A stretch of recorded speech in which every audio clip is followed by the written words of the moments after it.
Фирмата ЦБД Медплант, во вистинска собственост на Тони Котев, поранешен функционер на СДС и близок човек на Заев и Филипче, уште од почетокот работела со пропусти. Иако Филипче тврдеше дека во негово време се било во ред, нашите информации велат друго. Имено, за да се складираат 30 тони дрога, треба да помине процес од околу 4 до 5 години, што значи дека фирмата на Котев работела незаконски од времето на Филипче и Заев.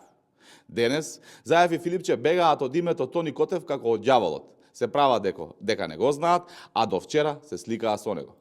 Фирмата ЦБД Медплант, да подсетиме, доби лиценца во 2020 година токму од Заев и Филипче. Во тоа време и Филипче и Заев сакаа да ја направат Македонија туристичка дестинација за користење на марихуана и ја промовираа продажбата на цвет од канабис. Затоа, по нивна насока во 2023 година е сменет подзаконски акт во правилникот за одгледување на марихуана. Затоа ли е паниката на Заев и Филипче толку голема?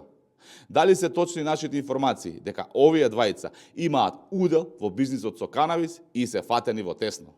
Затоа ли повиците на Заев кон поединци во царина и патувањето на Филипче кон Грција се случуваат во тој период? Дали случајно има и плюс поранешен висок функционер вмешан во наркобизнисот на Заев и Филипче? Клопчето се одмотува, крајот се гледа.